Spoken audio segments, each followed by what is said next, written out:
నమస్తే, మీరు చూస్తుంది లైవ్ టీవీ. సంగారెడ్డి జిల్లా నారాయణఖేడ్ మండలంలోని తుర్కాపల్లి గ్రామంలో తుర్క చెరువు కట్ట గండి పడడంతో చెరువులో ఉన్న నీరు రాత్రికి రాత్రి చెరువు ఖాళీగా అయింది. దీనిపై ఇరిగేషన్ అధికారులకు పలుమార్లు ఫిర్యాదు చేయగా వారు పట్టించుకోకపోవడంతో రైతులు ఆగ్రహం వ్యక్తం చేస్తున్నారు. చెరువు సకాలంలో మరమ్మతు చేయకపోతే చెరువు కింద 100 ఎకరాల సాగు భూమి బీడుగా మారే ప్రమాదం ఉందని, ఇకనైనా ఇరిగేషన్ అధికారులు స్పందించి తక్షణ నిధులు మంజూరు చేసి గండిని పూడ్చాల్సిందిగా గ్రామస్తులు కోరుచున్నారు.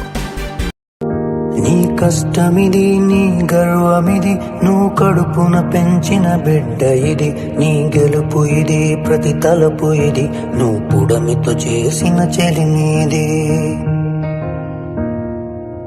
వ్యవసాయమనే నీ సాయముతో పులకరించిన నేల ఇది.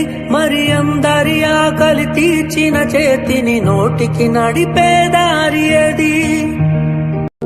నీ కష్టమిది, నీ గర్వమిది, నువ్వు కడుపున పెంచిన బిడ్డ ఇది. నీ గెలుపు ఇది, ప్రతి తలపు ఇది, నువ్వు పుడమితో చేసిన చెలినేది.